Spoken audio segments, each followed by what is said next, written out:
Ladies and gentlemen, welcome to the threeohtake, where we talk all things Major League Baseball. Here's Kyle Corwin and Nate Reyes. It all starts right now.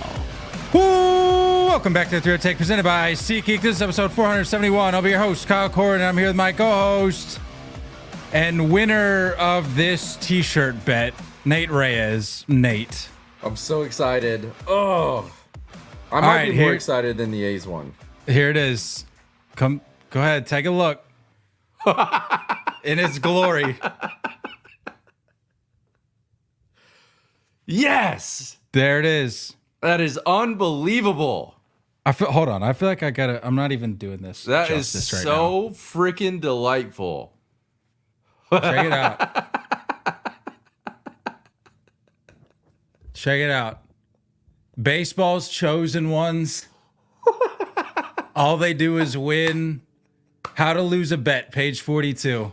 Oh, that's so good. This edition of Sports Illustrated never made it to print. This was stolen from the archives. It's the one where I'm looking over at Jeter for me. Oh yeah, no, that was my favorite. When I was making this that was my favorite face. He's like geeking so hard at Jeets. But as you can see, you got three of Nate. And if you're not watching this on video, on YouTube, then you're missing out. You're really missing out. And then you got A-Rod right there, and then you got Jeter over here. Gosh, that's so good. That is so unbelievable. I kind of want it, honestly. It's a pretty. I'm not gonna lie. It's like a pretty solid shirt. Like, if it didn't have three of you on there, I'd probably wear it a lot more. Or a shirtless A-Rod and Jeter, I'd probably wear it a lot more. Oh, that's so good. Man, get rid of that ticker. I just want to take this in. Oh, that's so beautiful. Unbelievable. Oh, this is why you make bets. This is why you do it. You know, some of them. I'm not saying bet your rent money, but you know, every once in a while, you put out a wager. And it pays off. This pays off big. This is great. This is one of 10 episodes, right? Is that what we agreed on? 10? This is one of 10. This is delightful. I just wanted to get out of the way. It's kind of a swaggy shirt, dude. It's pretty clean. Not gonna lie. Just the subject matter isn't ideal. But hey, you know what better time? What time? Hey, we got Murray in the chat. He's just having himself a good old time. I told you guys. I told you were in for a treat. I told you. I mean, that is a heck of a shirt. That's such a heck of a shirt designed by yours truly, if I'm being honest. It really is, dude. But no, I figured I'd make the debut with the being on the brink of the postseason here. Figured it was a good time. The vibes are high. Getting excited for some October baseball. We got a lot of it to talk about. Some clinches have taken place. I don't even know what you're saying right now. I'm just locked in. There's people probably jumping on the stream that are like, what is this guy wearing? That's what you should put in the ticker. Yeah. If only I lost knew. the bet. I mean, I can do that. Let's do that. Please don't ask about the shirt. Oh, it's so good. Yes. Let's get that ticker up there for the folks so they know. All right. Hey, even on top of this t-shirt that you're able to see now, we got a little guest appearance via video. Shout out friend of the pod, Ryan Ripken. We got a good app today. I pestered him a little bit. I've checked to see if he could get on to talk some O's recently, and he's just been, as you would imagine, very busy talking O's. He's talking Ravens. They got a whole bunch of business going on over there. So I said, hey, Prince of Baltimore has a lot I was like, on the checklist. I was like, shoot me your Cliff Notes thoughts on the O's post now that they've got the postseason berth secured. I was like, shoot me your thoughts. He goes, I'll do one even better for you. I'll send you a video that you can drop on the pod. I said, wow, Prince of Baltimore at work. So we even got that. So do we just want to start with that? Because on my start with the O's? On my list of things to talk about, it was the O's clinching a postseason berth. So we can start with that if we'd like. Let's get Rye Guy in here. I missed that. Right. I missed that beautiful voice. All right, let's see how friend of the pod Ryan Ripken's doing. What is up, threeohtake community, and Kyle, Nate? I guess hello to you guys too. I guess I'm giving a little bit of a perspective on the Baltimore Orioles. If you guys have ever heard of them, they are going back to the postseason. 27 years it's been since Baltimore has gone back to the postseason for consecutive seasons. I'll say that one more time. The Baltimore Orioles are going back to the postseason for consecutive years for the first time in 27 seasons. Look, it hasn't been a perfect year for Baltimore, right, guys? You know, it's been an up and down, injury-plagued, and really that's where it started. The injuries decimated. You go through the Orioles rotation, Kyle Bradish, Tyler Wells, John Means, now Grayson Rodriguez done. He's not returning. So 4 of your guys are no longer going to be there. And then you've had a lot of key injuries offensively, but it looks like they're getting some of those guys back. And no Felix Bautista, one of the best closers in the game. But I got to tell you what, it feels like, if you guys were wondering, it feels like the Orioles are starting to gain confidence. And this is why I love playoff baseball. And honestly, you could say maybe hockey can rival this, maybe with it, where anything can happen. You think you're the best team in baseball? Well, guess what? It don't matter once you get to October. It's can you win each series, can you get hot, and can you advance? 3 teams last year won 100 or more games. The Braves, Dodgers, and Orioles. Those teams combined to win 1 playoff game.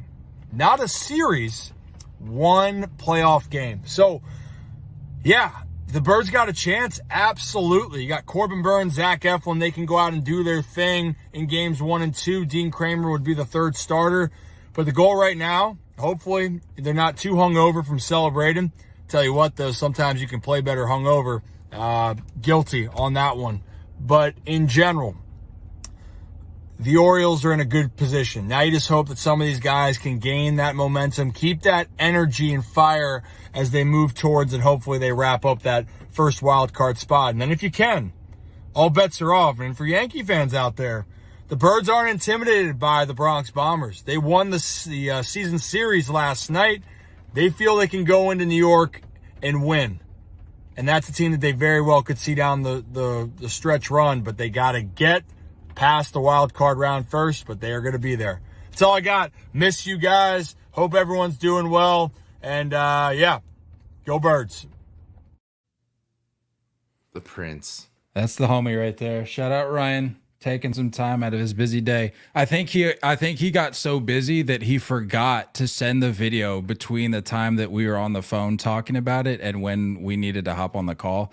Mm-hmm. That's how busy he is right now. So I had to nudge him a little bit and say, hey, yeah, by the way, we go on in like 30 minutes. So yeah, anything you can do. And he got, hey, like he always does, he came through. So do you think the Prince is driving himself around in the car? He's in the whip. I don't know if he's driving himself around. He's not doesn't have the driver. No, he would even tell you that he doesn't have a dryer. What do we think though? What do we think on his thoughts about the O's? He brings up the point that I think gets forgotten about at this time of year. Every year it seems, in that anything can happen. And I know it's sort of a cliche, but he brought up the point about the 100+ win teams last year, and that's a very valid point where it's like, any narratives, any bits that people run with up until, middle of September, those kind of go out the window. Not 100% of the time, because sometimes you see things pan out exactly the way that the public majority assumes it will. But there are times where you just have to throw those narratives, those jokes, those bits out the window, because you have to realize, like, as much as you may hate a team's chances, as much as you may like a team's chances, anything can happen in the postseason. I think he's exactly right when it comes to the Orioles. Yeah, 100% right. I mean, it's get in, see what happens. The tough thing is it's pitching. It's 100% pitching for the Orioles. And everyone wants to complain about like how lost the offense can look at times. But I think it's just like the lack of depth at the pitching side that would make me nervous if I'm an Orioles fan. Not just the back end question marks, but like the actual depth in the rotation. Can you hang around for a 5-game set or a 7-game set? That's the biggest question. I think this team is absolutely good enough to go toe for toe in a 3-game set. I think that's very doable. I think anything can happen in a 3-game set because most teams, especially this year with how even the playing field is, are equipped to win 2 out of 3. But it's the length of going through this run, right? You're having to win 2 out of 3, and then you're having to go play a 5-game set, and then, 2 7-game sets. Is that possible? Does this roster have that in them? I think that's the biggest question mark. And there's obviously talent there, right? Like we all know there's talent there. We all know that this is the beginning of a very large window opening up for a while. The Orioles are going to be a problem for a while. But this year, there's a lot of question marks. Yeah, I mean, I know I just got done saying that, or reiterating, I should say, that anything can happen in October, but I don't know. When you look at the Orioles pitching issues that you're talking about, and then Ryan was talking about, and then you get the gut punch today of Grayson Rodriguez being officially done. He's not throwing another pitch this year. It's like, yeah, this kind of was a narrative coming into September.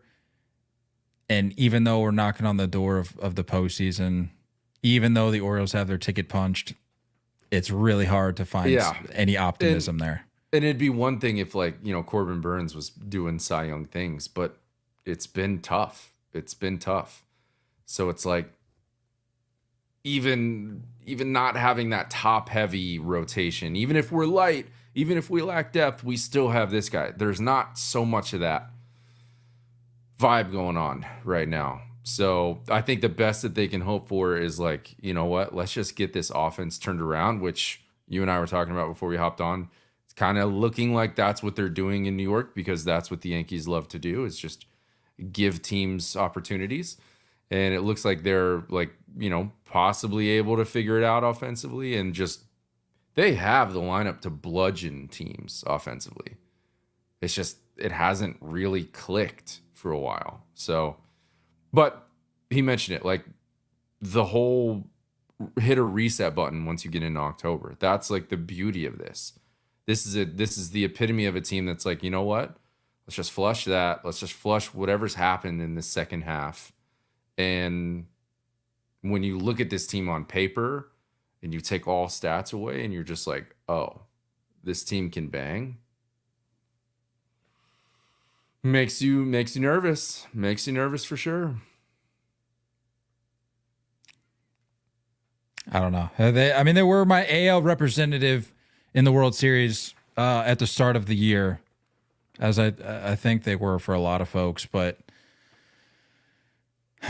that's just a tall ask. That is a really, really tall ask, especially when you get to a point in the year where pitching really matters. Mm-hmm. And I know that a lot of times you can just mash your way to a World Series, but I don't know. I don't know if I just don't know if I see the Orioles being capable at this stage in the game to mash their way to a World Series. Like you said, they're trying to find their way offensively right now. Is it too little, too late? I don't know. I personally just don't feel all that optimistic about the O's outlook heading into next month. I get that. I think that's very fair.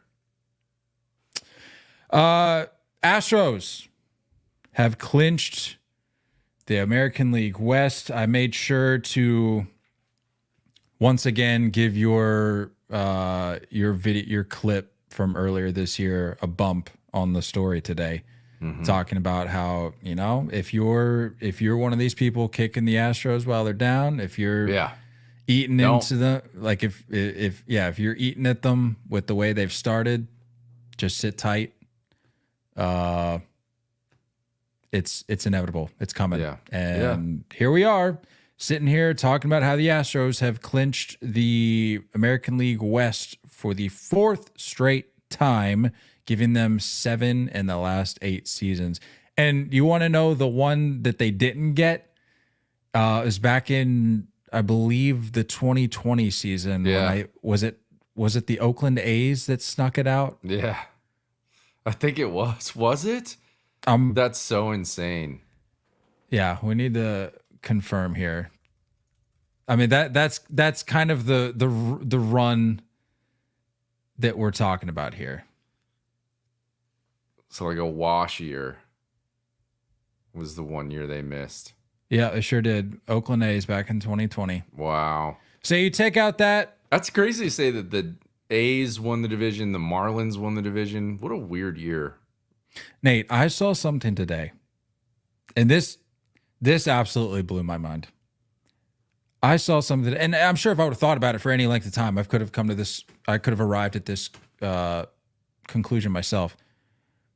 Since John Fisher, and we're going to talk about John Fisher here in a minute, since John Fisher took over the Oakland A's, they've won the division 4 times, and the Mariners have won the division 0 times. That's tough, dude. I get the pain now of Mariners fans. Yeah. I mean, that's It's not good. That's tough. It's not good. Anywho's, the Astros. Yeah. Pretty dang good. Pretty dang good. We told you it was coming. This is just it's the makeup and core of a team that's been there, done that, man. It's just business as usual. Did you see Alex Bregman getting subbed defensively for the ovation? I didn't see that. No, I mean, I saw it was his possible last game I don't know on the how brink I feel of about that. free agency. It's just weird, man. Like there's tributes are just being tossed around a little too much. No. Come on. You and I can both understand why they would do that for Alex Bregman. And I don't think there should be any question as to why they would do it for that guy, given Not with the postseason. They know they're hosting. Yeah, but you're not sending him off in a tribute at the end of a postseason series loss. Maybe. What if you're up by what if you're down by 5 in game 3 in the 9th? You know what I'm saying? We're dealing with what ifs though. What if they take it to game 5 in the division series and they lose a heartbreaker in the 9th? You're not gonna pull him out for a tribute in game 5 like that. This is the time to do that. He'll get his tribute in his last AB no matter what. He'll get the standing O in his last AB when he's going to Boston. No, you can't. Yeah, that's on the back burner in the postseason. I don't like this. I think it's silly. Why are we having this conversation? I think it's silly. I think it's weird. I think it's awkward. He didn't know what was happening. Like it I don't know. It just gave me weird vibes. That's a different conversation, but the fact that it's happening now versus a potential game 5 loss in the division series. I don't think he's leaving. There's a market for him. Don't get me wrong. Yeah, that's the thing. It's not a situation where it's like so obvious that he's staying. Yeah. Given the market, but I'm curious. I don't think he's going to get as much money as he's thinking. I think it's going to be lower than what projections or predictions are saying. Anywho, yeah, dude, Houston Astros, man. Like that's the one team we know because they can't. The Yankees and the Guardians are kind of still fighting for the bye home field for the bye. Correct. So that's one team that we know we're going to be seeing Tuesday night hosting. I don't know if it's night game, but we'll see him Tuesday hosting. So Good stuff, man. It's the norm. It's hard to fight, hard to hate when they just continue to prove it year in and year out. And you have different guys that come in and different veterans that step in and have big moments. And you and I have talked about how like Jason Hayward has already played a role, played a factor. There's not many question marks. I think the biggest question mark is probably just Justin Verlander. That's the only thing that has me wondering, will he get a postseason start? Sorry, you were talking about the hosting. You're talking about the wild card, correct? Yeah. Yeah. Okay. I just to make sure we're on the same page. Yeah. Yeah. You're talking Verlander. I don't know. That might be a situation where it's like anything you get out of him is a bonus at this point. I mean, if you're the Astros, you've had to adapt. Like you've had no choice but to adapt over the course of this year with your staff. So now, I mean, now that you're here, now that you've been able to get to this point with what you have, it might just be a situation where you just have to keep riding that wave and expect very minimal out of a guy like Justin Verlander. But at the end of the day, it's still Justin Verlander and it's still the postseason. So I'm not going to sit here and say that what we saw this year during the regular season is going to be the same thing or it's going to play out the same way next month, because we're dealing with a different beast at that point. But the main takeaway here, though, is just what it took for the Astros to get to this point that we're talking about. I mean, let me remind you, middle of June, they're trailing the Mariners by 10 games. 10 games. And we're not just talking about like just to get into the postseason. Like we're not talking about, they're not 10 games back from a wild card, 10 games back from the division, and they come back, they close the gap, albeit you could chalk that up to the Mariners maybe losing it. Either way, a healthy combination of both, we'll call it, because the Mariners, one of the best, correct me if I'm wrong, one of the best teams in baseball in the second half, or at least there for an extended stretch. Close the gap, 10 games, going on to win the division by multiple games. It's inevitable, to use a word I used earlier. And I mean, it's the same song, it's the same dance. And we're looking, if they advance to the ALCS this year, that will be 8 straight, if I'm not mistaken. Mm-hmm. Yeah, it would be. In the other interesting note is, it's not AJ Hinch. It's not Dusty Baker. It's Joe Espada. And there's going to be moments in postseason ball where strange decisions are going to be made. And some backfire, some pay off. And the regular season is its own beast. And job well done on Joe Espada. Did what he needed to do. Came in, got his job done in his first year. But it's going to be interesting to see how a brand new manager navigates some of those scenarios. So, yeah. Houston, you're spoiled. Quick question here on the Astros before we wrap up them. Would you say that the roster makeup of the Houston Astros carries too much weight to warrant putting Joe Espada in the Manager of the Year conversation, given the other candidates that are in the mix? Would you at least put him in the conversation, given some of the setbacks they've had to deal with? Or to you, is the roster makeup too much? I mean, when you look in the AL, it's.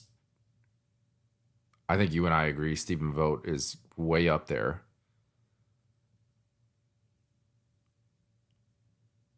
Who else is he really, truly competing with? AJ Hinch, Quartro. Pretty much the entire American League Central outside of the White Sox, I guess you could say. I would put him in the conversation. I wouldn't give him the title, given what some of these other teams in the Central have done, or what some of these teams in the Central have done, but it's been an impressive year. I mean, because it's not like they weren't losing like fringe pieces. I mean, you lose Kyle Tucker, you lose some guys in that, or a handful of guys in that rotation for multiple months. Yeah, and to not miss a beat with this team, that's a tip of the cap to Joe Espada, I would say. It's true. It's definitely true. Just a thought. Phillies. My Philadelphia Phillies. Our Philadelphia Phillies. America's team. I don't hate that. Have also clinched the division. Their first division since 2011.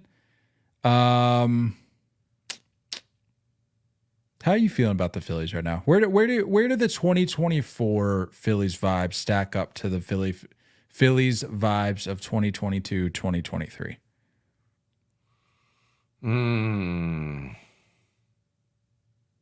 First off, I think it's nuts that it's been this long since they've won a division, and it just shows you the dominance of the Braves. I mean, the Braves have owned that division for we're going on 20 years of just dominating. Not saying consecutively, but overall, you can call this a domination. But yeah, I mean, it's hard for me because when I look at that roster, you can only bank on vibes for so long, and you can only ride that for so long. And when you look at this roster and you're like, a lot of these guys are just 1 year older. You know what I mean? And not saying that they're old, I would say that there's a number of these guys that we're seeing the end part of their prime. And it's interesting. But overall, it's hard to find a more complete team. Overall, it's hard to find a more healthy team. They're pretty dang healthy. They got most of their guys. They're going in pretty full strength. You got a lot of guys that have kind of been there, done that. So all things are kind of lined up. If you're a Phillies fan, you got to feel pretty confident. There's some guys that I don't have a ton of faith in where I can just plug in and say, no matter what, I know I'm going to get prime production out of a Nick Castellanos, out of a JT Realmuto. I think Trey Turner's still a problem. I think Bryce Harper's still a problem. Kyle Schwarber, we'll see flashes of it, but he flips the switch when the lights of October are on. He really kind of does. So I'm interested to see how this plays out. Well, let me ask you this. This is a team, by the way, that I'm not worried about a first round bye. I think a team that's been there, done that, and most recently a roster that's very similar to last year's. I don't get too nervous with a first round bye.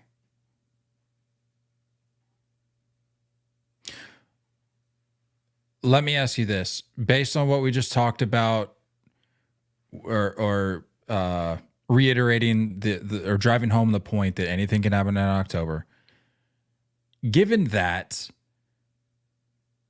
or in spite of that, I should say, looking at the rest of the National League, could we make the argument that 2024 is the easiest postseason path that the Phillies have seen in the last 3 years, given the down nature of the Dodgers with their pitching issues, the fact that the Braves aren't as much of a problem or an issue this year? Not that they were an issue for the Phillies in the previous 2 years.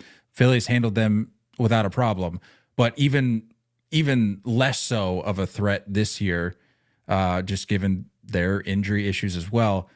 The Padres, we'll touch on them here in just a minute. They can prove to be a serious threat, I think, with the way things are rolling there in San Diego. But comparatively, is this not the easiest path that the Phillies have seen the last 3 years? I think that's what makes everything a little nerve-wracking, right? now the target's on your back. Now the pressure is on, right? And you can argue that they had this like underdog vibe thing going the last few years that really kind of catapulted them up. Now it's a little bit different when you're the top dog. It's a little bit different when you're at the top of the mountain. If you catch a red hot Padres team with no break and they're just rolling, I don't know. I mean, the Dodgers, yes, I see if it is in the NLCS, I see some issues there with their pitching. Diamondbacks are kind of rough lately. I think they're kind of scuffling a little bit. The Mets, I don't know. I can't get on board. I understand it's a cool story that you guys are doing and you're playing good ball lately. I don't know. I can't see too deep of a run there, but yeah, I mean, you could see it. I think it's a little bit different when you're talking about a team that gets in on vibes and good baseball and momentum versus like, you know what? This was our job. We had to handle business and we did it. Here's a few days off. I don't know. This is such a weird year, dude. Yeah, but you could have so lukewarm on all these teams.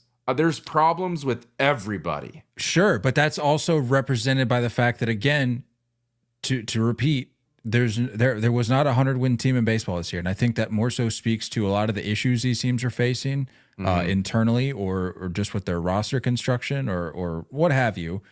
And I think it speaks a little bit to the nature, I would hope, of the postseason that we're on the brink of, and that it's going to be a little bit more well-rounded, and hopefully some of these series go a little bit deeper, because everybody wants that. Nobody, I mean, unless you're a fan of the team that does the sweeping, nobody likes seeing sweeps in the postseason. I agree. I don't want any days off. I'll be honest with you. Now that I think about it, even if I was a fan of the team that does the sweep or is doing the sweeping, if you could promise me that they're going to win the series, I'd rather. Who wouldn't want to see it go 4-5, like 5, 6, 7, whatever? I need that. So I'm hoping that this postseason is a little bit different in that regard, and I'm hoping that it's going to end up that way with the potential for mix of teams that we're looking at in terms, you throw the Tigers in there, you throw the Mets possibly in there. There's just some very unique stories going on right now around baseball and that are part of the mix. And I'm hopeful that it makes things a little more interesting this year. How else? Like, based on everything we've seen this year, based on the finishes that we're looking at, based on it's going to come down to an extra day. Like, these are, dude, like, I can't think of another year this way where I'm like, I don't know. No, exactly. And I was just about to say, this will be the hardest bracket, at least in recent memory. Yeah, recent memory. This is going to be the toughest postseason bracket prediction I think we've seen in some time. I agree. I have no idea.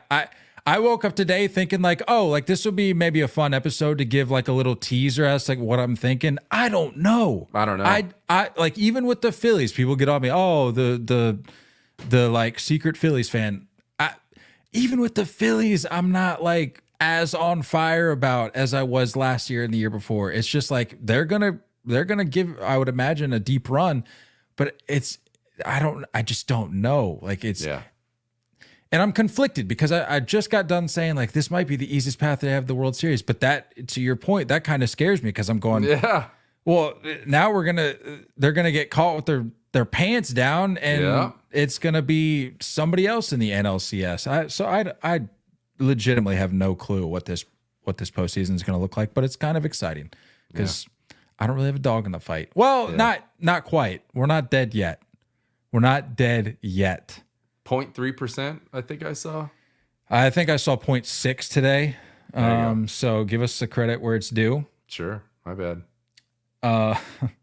What is the score of the game right now? I don't have it up. I choose to not watch the games while we record, unlike some folks on this program. I'm about to turn it off because it's pissing me off. Sox are down 2-0, but that's fine because they came back and won last night. They got to win out. It's possible. Anything is possible. Kevin Garnett. Who else we got here? Padres. Let's switch gears here to the Padres, team we have been alluding to this episode.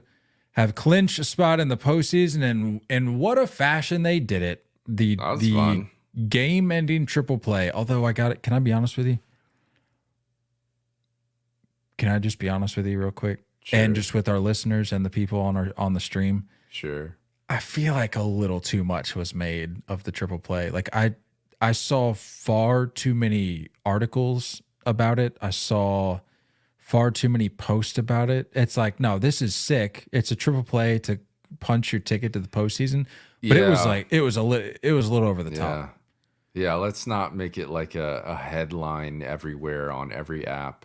Kind of sick. I mean, I think I even saw some podcasts out and about like headlining their episode with the fact that and I'm like, it's a triple play. Very cool moment. Very cool, especially to do it in LA. Especially for sure. With Manny starting it, I think there's a lot of cool aspects to it. But I'm not gonna. Yeah, this is going off. By the way, there you go. Yep, that's what I like to hear. Let's go O's. But dude, like, look, Padres team that has a lot of. I kind of see, like, at least on the offensive side, I see a lot of selflessness. You know what I'm saying? Well said. Like, I see a lot of selflessness. I see the Tatis moving from his primary position. I see a Xander Bogaerts moving from his primary position. I see a Luis Arias understanding, hey, I may not be able to play here. I'll play here. You got Donovan Solano playing at first base sometimes. Cronenworth is having to take a bench role sometimes. Like, I feel like you just have, like, more so now than I've seen in the past in San Diego, everybody pulling the rope in the same direction. And it just, it gives me that, like, less superstar, less about me, even with Manny, even with Tatis. Like, it's the two guys that have been the face of baseball in certain moments of their career so far. Like, you see them being okay, chilling, toning it down a little bit. I don't know, man. I feel like there's a lot of humble pie that have been eaten. A lot of these guys have eaten humble pie. Kyle Higashioka, dude, like, coming onto the scene for them. Back up in New York. Right? Like, I like what I'm seeing. Jerks and Profar. No one wanted me. You guys wanted me. Now I'm here. Right? Like, it feels different than it has in the past. I mean, the bullpen as a whole, you would have thought that you took all their dogs and started to kick them with the way they've responded this year. I mean, they're taking things personally. I mean, arguably the best in baseball, that's been a huge source of their success. You need that. I mean, you look at the All-Star break. I think they were like right around 500. I think 50-50, 50-49, or something like that. And they've been the best team in baseball since that point. From the break to when they clinched, the best team in baseball. I think they were 41-17. I like it. Is what I saw. I like what's happening. I like what they're doing. And a team like the Padres scares me a little bit when you look at a team like the Phillies. 100%. They have firepower, dude. They have firepower. This isn't like, we're not struggling to name dudes on this roster. Like, we know. We're aware of what they're capable of. I mean, even that, I don't know if you heard the call by Don Orsillo on that triple play to end the game. I didn't. But even to end it, he's getting hype in the way that only Don Orsillo can. And he closes it with something to the effect of, like, is this the year? Is this finally the year for the faithful? And I'm like, oh, I don't feel like that question has been asked in recent years, and it worries me. Not worries me, because, like, if the Padres go on and win the whole thing, that'll be cool for baseball. It'd be cool for San Diego. But it worries me for the rest of the bracket because I'm going, they're rolling right now, and now we're starting to insert that narrative into the conversation, into the baseball public's eye of like, is this finally the year that the Padres do this thing? Because they're giving you every reason to believe that it is. Yeah. Yeah. Interesting vibes in San Diego. I think this is a team that like you wouldn't want to have a break. And the fact that they are coming in hot, the fact that they're just going to keep rolling in, I'd be nervous. Who would they like? So they would. Don't even ask me about the bracket, dude. I'm trying to make sense of the bracket, but there's too many loose ends right now. I know there's a lot of loose ends, but let's just play around a little bit. Click on that wild card button. All right. So honestly, if I'm being honest, I kind of want the I at this stage as of the of game, right now, it's the Mets. Right? Don't ask me. Because the division winner will get the lowest wild card winner. So, like, for example, as of right now, the Diamondbacks are in the last wild card spot, which means they would get the Dodgers if the Dodgers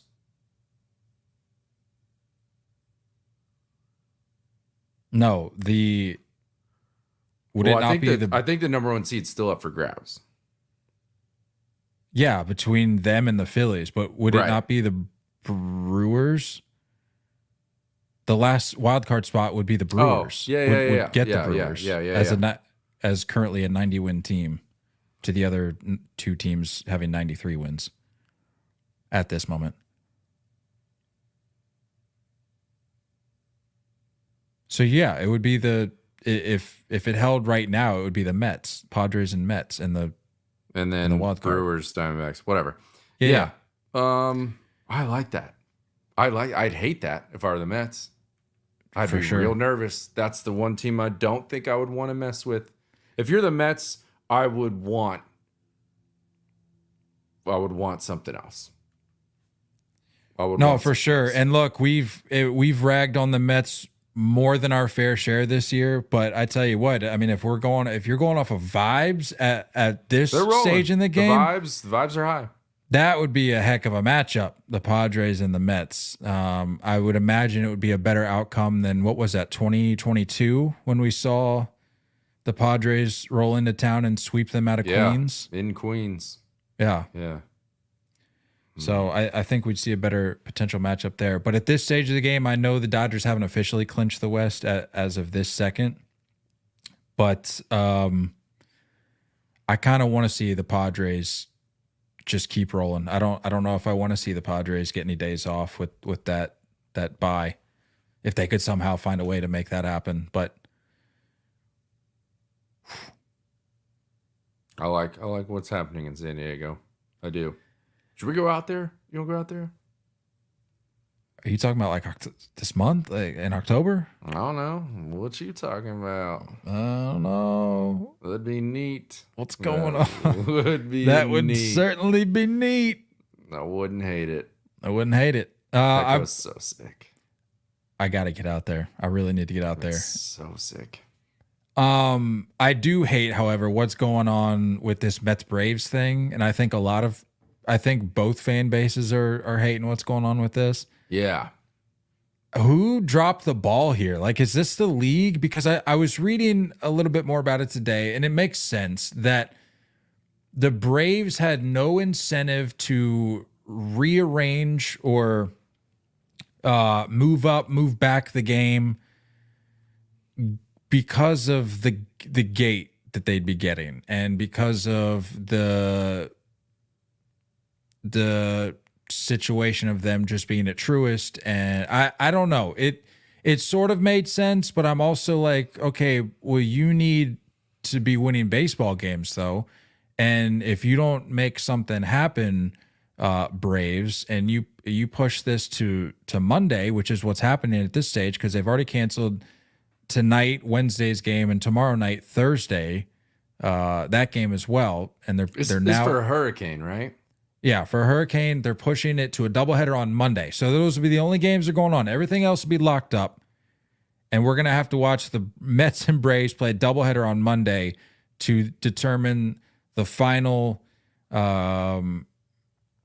Maybe. The final makeup of the bracket. Maybe.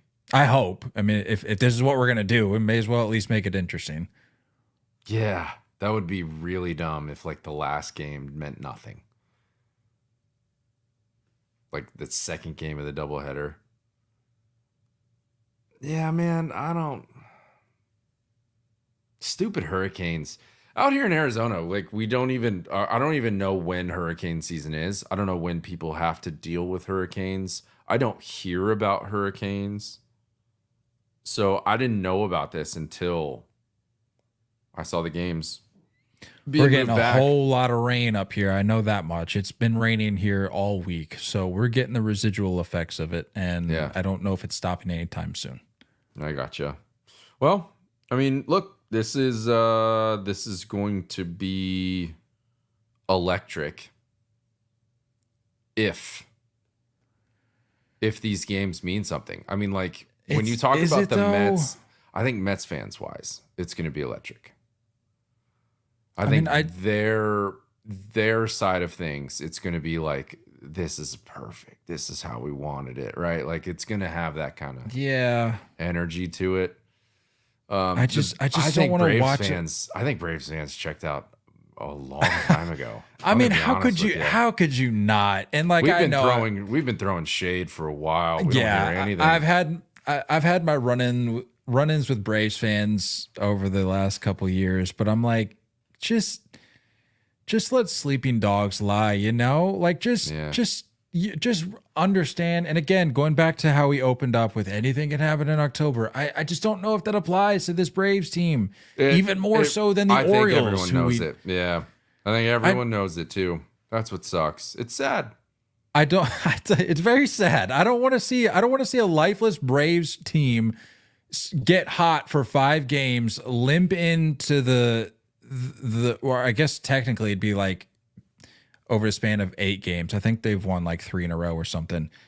I don't want to see a lifeless Braves team get hot for the last week of the season, creep in, or I should say back their way into the postseason, and then just fall flat on their face. When we could see, as much as I get irritated by the Mets at times, I'd rather see that. I'd rather see a more exciting Mets team, a team that's going to at least give you reason to believe that they could do something special in October. I don't know, but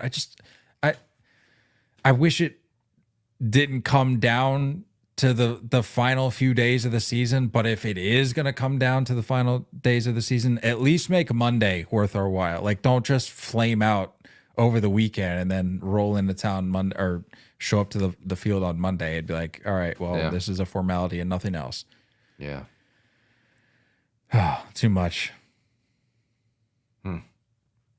Too much. John Fisher talking about too much. I don't know if you saw. Did you see the letter that he sent out to A's fans? Sure did. Did. I saw a meme posted about it this week, and it said something to the effect of like, good thing the A's PR team got to this before John Fisher sent it out, because what John Fisher was originally going to send out, and then it just had a line where it said, "Dear A's fans, F you." That's probably what he was going for. That's probably what he was going for. Yeah. But yeah, the letter was insincere. The letter was, from what I understand, from what I've heard, from what I've read, from what I've seen, pretty false. Full of lies. Yeah. There've been, I mean, you want to talk about Oakland A's fact checkers? They're running this thing up and down like nobody's business, talking about, well, you said this, you really did this. Yeah. You said you were going to do this, and you ended up not doing that. I can read you here for those who haven't gotten caught up to speed with the letter that he sent out to A's fans, or I think he posted it on social. He opened the first couple paragraphs talking about the A's history and blah blah blah like whatever. That's not why you're writing this letter, John. We all know that. The history of the A's is super rich and deserves to be acknowledged, especially with this chapter closing. But like, don't cushion your letter or don't pad your letter to open it up with history or accomplishments that you weren't even necessarily a part of, or that you probably honestly were even really rooting for, if we're being honest.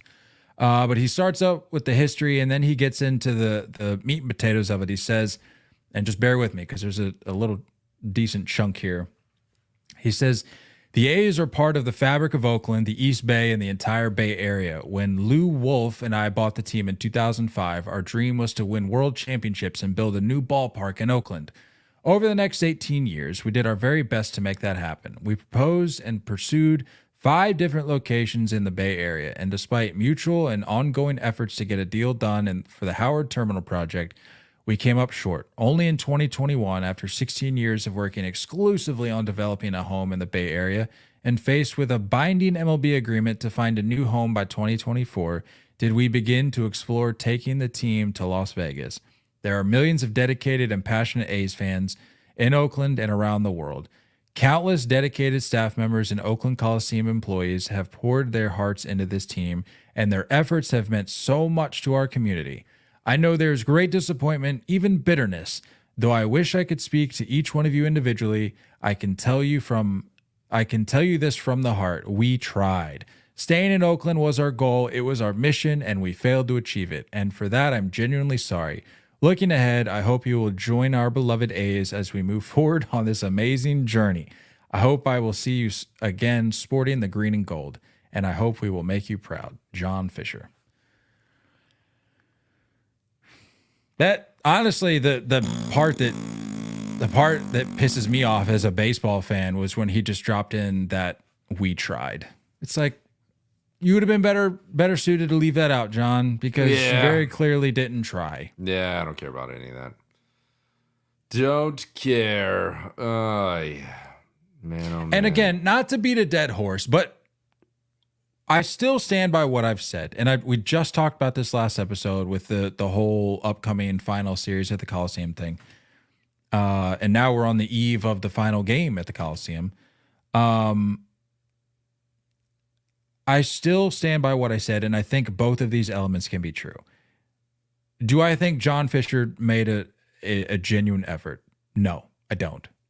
Based on everything I've read, based on the feedback we've gotten from people that are like involved with the organization, that follow the organization, that have been fans of the organization for decades, do I believe he made an effort? No. Do I think that A's fans could have made a stronger statement in the years in which the team saw success over the last decade? Also, yes. Because the biggest hang up with them was we don't have a winning product on the field. And when they made the postseason over the last, well, call it 10, 15 years, the numbers don't really reflect that. The attendance numbers, the general sentiment of support did not necessarily reflect that. And sure, you could make the argument like, well, maybe they just lucked into it and we didn't really have this sort of vision or expectation on opening day. And I mean, what do you want us to do kind of thing? Maybe that's what happened, but I'm trying to see it from both sides here, not from the perspective of John Fisher, but I'm trying to see it from like the business side of things. And then also from the perspective of A's fans and the pain that they're feeling, because like we talked about, like, this is it. You can save the narrative, save the jokes for another day. Like, the reality is this is it for the Oakland A's in Oakland. And like, say what you will, but like, it's a strange time to be a fan of Oakland A's baseball. And I just don't think that this letter helped anything. And I think John Fisher knew that. And I think this was almost spiteful, if I'm being honest with you. You're probably right. Did you see that clip of the Oakland news anchor? Oh, he went sports. in. Yeah, He went in. Homie popped off for sure. He's like, I could call 3 billionaires right now, and they'd buy this team in a heartbeat. And I'm like, all right, man. Relax. First off, no need to flex like that. Secondly, it's not how it works. You know, something's gotta give with the commissioner's office, and something's got to change. But yeah, man, it's curious to see how it's gonna look tomorrow for the last game. Curious to see what those two fans that bought those 2 seats that got ripped out of the ground. Did you see that? I did see that. That was crazy. What are those two guys gonna do tomorrow when they show up and they're like, just rebars sticking out of concrete? Yeah. Anyway, it's gonna be something that like, it's like a weird smudge on baseball. You know what I mean? Like I think for those who those, I don't know if you want to call them purists, or those on the side of like being against Barry Bonds, still like locking in and watching the home run race to chase down Hank Aaron. You're still like, you're almost like having to watch it even though it sucks.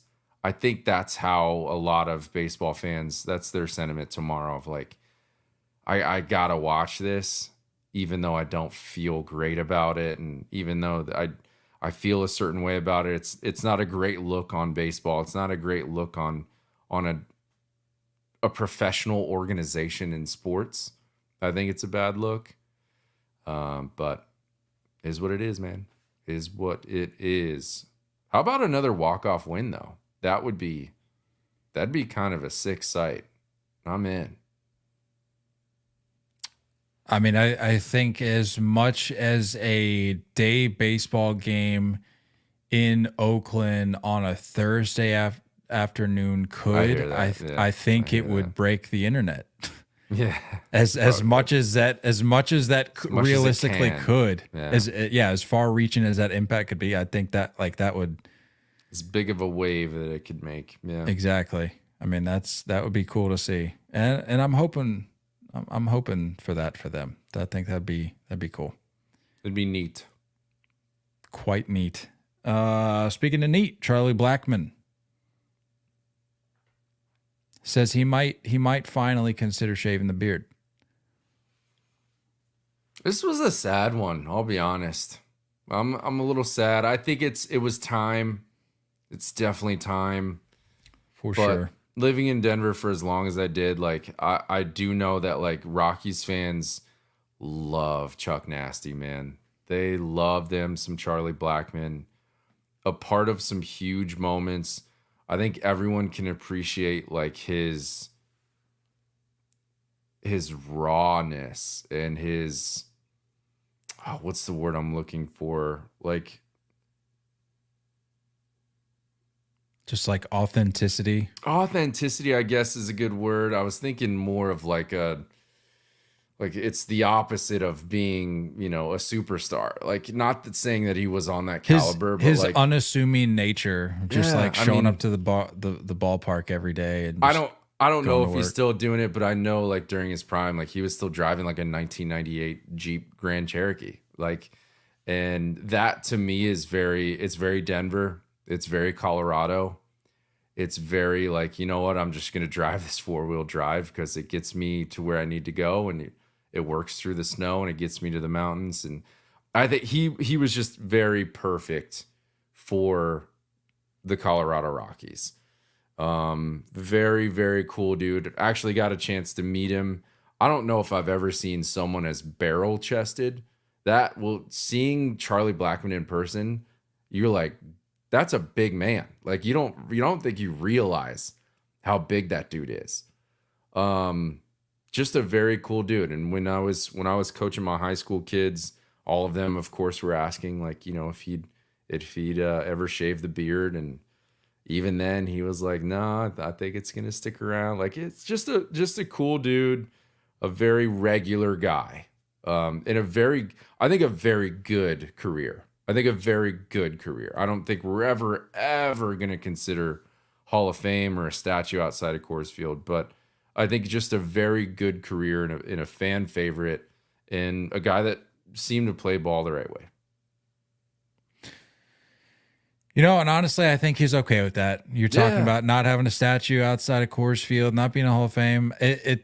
With the way the world is now, I think if you're a professional athlete and you can stick with a team for the duration of your career, and you can come out on the other side of it without any controversy or without any scandal, and you're just a guy that shows up to work every day, does your job, and does it above average for the most part. Yeah. I think you can hang your hat on that if you're Charlie Blackmon, and I'm sure he is. I feel like that's a guy that is going to tell you and reassure you that he left everything out on the field. Yeah. And, you know, honestly, what more could you want? He's also a guy that's going to disappear. You won't ever see or hear from Charlie Blackmon again. Like the way Brett Gardner has disappeared since he retired, same thing for Charlie Blackmon. He's going to go find a cabin in the mountains. He's going to be fishing in rivers and hanging out with his dog. That's just it. Well, I'm glad he didn't disappear before Nolan Arenado got a chance to so sick say his goodbyes. I mean, that was very, very cool. If you didn't see it, there's a picture floating around on social of Nolan Arenado just posted up against the press conference room wall, and he's just taking it in. He's taking his former teammates' announcement, I guess you could say. He was just taking that in, and that was just really cool to see. I mean, people can say what they want about Nolan Arenado. I know he's ruffled feathers at times, but that's just a teammate showing support for a teammate, and I mean that was just a really cool baseball moment that probably doesn't get appreciated enough. But very cool to see. And if you're not like super familiar with Charlie Blackmon, and like I'm not saying now's the time to like cue in and watch a game, but like friend of the pod and someone that I've been connected with for a long time, Drew Goodman is the color commentator for them. If you want to hear someone give a heck of a tribute on Charlie Blackmon's last game or last at bat or whatever kind of exit he's going to have in Coors Field, listen to that. I promise you, Drew Goodman will not disappoint. That's going to be a heck of a call. Speaking of saying farewells, David Bell out as manager of the Cincinnati Reds. We don't have to go too much into it because I know we're a few days out from the announcement now, but just kind of a strange. Maybe it's not as strange as I'm making it out to be. Maybe this was kind of expected. I find it odd the timing of it, given his extension last summer. I don't know. It just seems like you're changing direction. A corner. Yeah, I felt like they were like starting to make a shift in a certain direction. Just a bummer year though. Like just a disappointing year. When you're talking about playing in that ballpark and they're bottom third in pretty much every offensive category outside of Ellie De La Cruz, just a very average. I think he was the only one with over an 800 OPS on the team. Like just nobody really producing. Strange deadline. You can go back to that moment, as a specific one, but like, I don't know. I'm just a little confused. Like, I feel like there's a few and we'll get into the Pirates here in a minute, but like, I just see a lot of parallels there with their superstardom that you have on your roster that is really young. Stardom, potential superstardom. They're on that path at least. And I think you'd like to see the organization build around that a little bit more. So I'm hoping that whatever happens next, call me crazy, Can we get like Sean Casey in that chair? Is that a big leap, dude? You would know better than I would. Does he have an interest in that? I feel like that anyone that accepts a second half of the year hitting coach position probably just needs something on the resume to say I've been in the dugout. But like,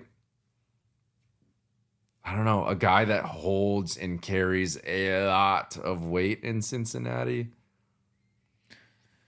knows how to talk, been That's a part of point. media for a while. It's a good point, Nate. Could be interesting. What's interesting is the Pirates releasing Rowdy Tellez 4 plate appearances shy of a $200K bonus. That's interesting. Did you read the comments? The GM? From Charrington, how he said it was like a 0 factor or something. Zero factor. Zero factor in like financial, like motivation. Yeah. Oh, what are we talking about, Ben? I'm a pretty decent Ben Charrington guy. Like I'm not gonna die on any sort of hill for him. But I mean, I got nothing against the man. But like that's not what you want to say. Read the room. Like what do you think the feedback's going to be when you say something like that? When you look at the fact that he was quite literally, you count on one hand how many plate appearances he was away from a bonus. They just didn't want to pay it. Yeah. What difference would it make in a lost season already? That Rowdy Tellez gets 4 more plate appearances. And what are you trying to see with these call ups? What are you trying to what's the motivation there?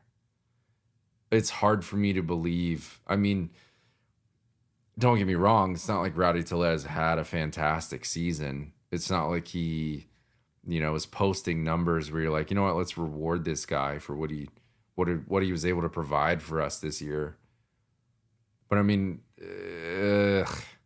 you saw some leadership moments out of him in a Pirate uniform, Yeah, that's the other thing too. Is like, this is how you're going to reward him for, being a pretty stand-up guy for your organization and being a guy that would come to the defense of some of your the talent that's in that clubhouse. And you're going to say, well, we just don't really feel like paying this, to be honest with you. That just seems kind of like a slap in the face. But I mean, the Pirates have been known to be cheap. So I can't act too surprised, but I'm just like, couldn't have come up with a better excuse than that. Come on. It's the way organizations handle this time of year that really shows some true colors. Really shows it. And then in addition, they released Michael A. Taylor as well. So yeah, couple roster moves there for the Pirates, but let's see what these young guys got. I want to see what these guys got. Yep. 5 games to go. I want to see it, like huge sample size, huge moments, huge opportunity. Really excited to see what these young guys got.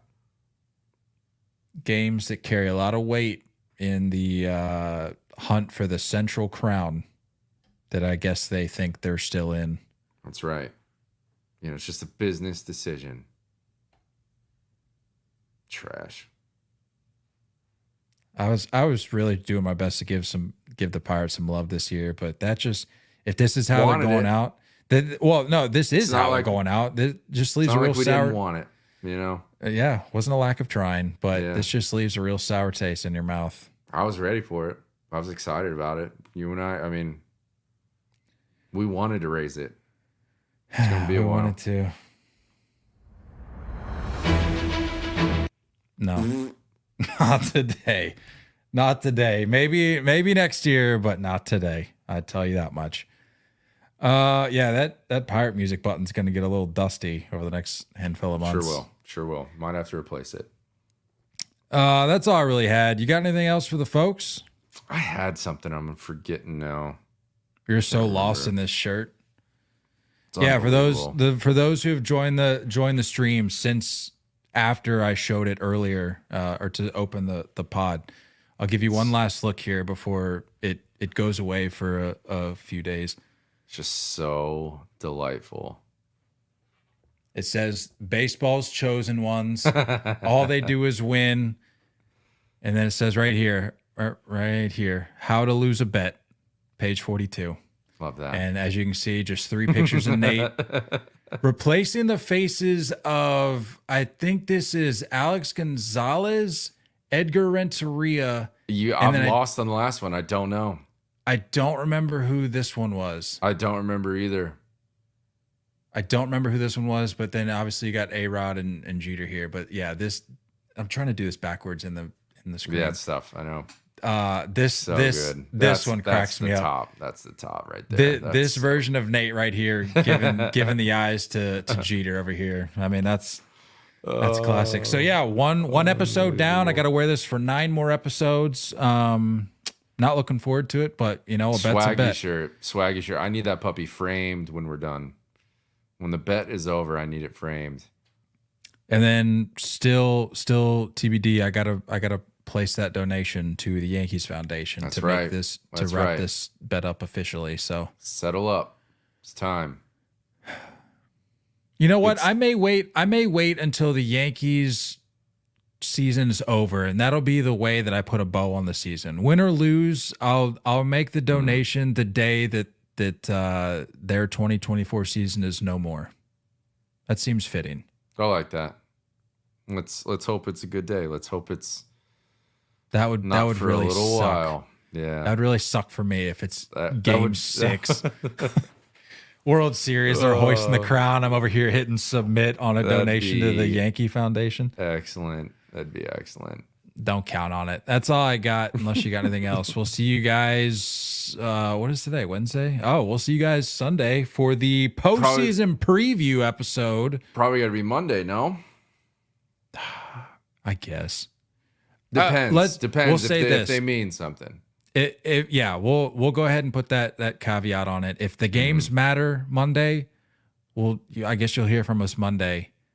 But if not, you'll hear from us Sunday. Oh, that's crazy. That's craziness. Second to last episode of the regular season. Insane. Nuts. But it's the best time of the year, though. We've arrived. Really is. You guys are amazing. Thanks for hanging out. If you're not watching on YouTube, trust me, this shirt is a delight. So go ahead and subscribe. Check us out. Appreciate you all. Don't go chasing curveballs. Love you all, and as always, looking forward to talking more baseball with you guys soon. Until next time, stay